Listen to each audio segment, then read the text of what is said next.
This week, the church and the world mourn the passing of Pope Benedict XVI, and we certainly join our prayers to those of millions of Catholics around the globe as we entrust his soul to the Lord, whom he served so faithfully and generously in this life.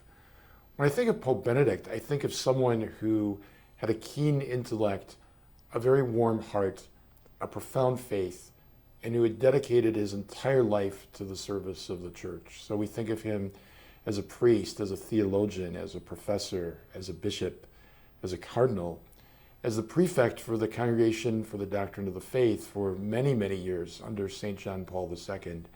He presided at St. John Paul II's funeral. He led the College of Cardinals leading up to the conclave that elected him.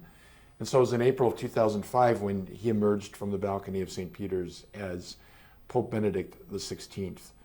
What stands out for me certainly is his profound theological astuteness. He's one of the most theologically astute popes in the history of the church. He had a tremendous gift for taking complex thought and making it understandable and simple, but without diluting its richness and its profundity. He wrote over 65 books, and I think his greatest treasure are the triptych of books that he wrote on the life of Christ while he was our Holy Father. So we think of him as a keen theological mind, and we will benefit from his writings for centuries to come. We think of his devotion to the liturgy.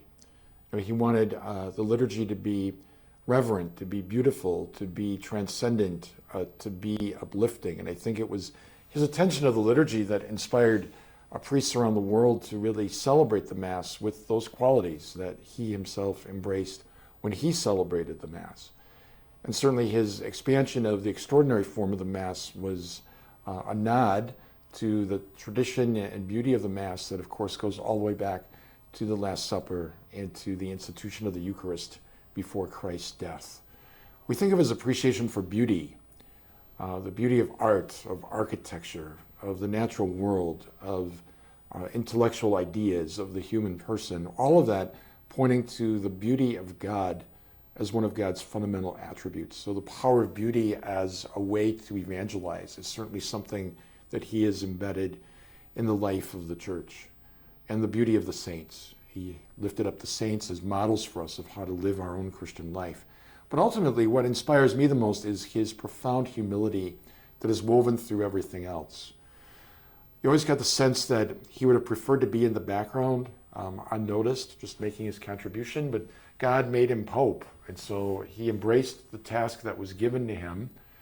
And even though his resignation in 2013 as Pope may be debated for a long time by different people coming to different conclusions, I don't think any one of us can doubt that he only made that decision after much prayer and thought before the Blessed Sacrament. So as we say goodbye to Pope Benedict, we certainly also give thanks for his profound legacy of spirituality, of theology, of deep devotion to the Lord and the Church, and his exposition of the gospel and all of its beautiful implications.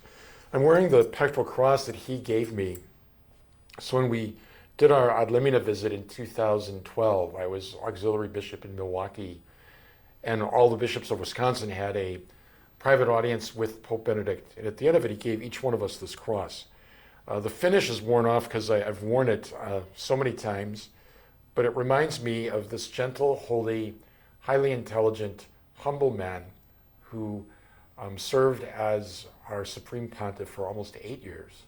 And he will always be in our hearts and in our minds. And today we lift him to the Lord and ask the Lord to lift him into eternal life. I invite all the faithful of the diocese and certainly our priests to come celebrate a special memorial Mass for the repose of the soul of Pope Benedict. It will be this Thursday, January 5th at 5 p.m. at St. Bernard's Church on Atwell in Madison. Please join us, again, 5 p.m. this Thursday.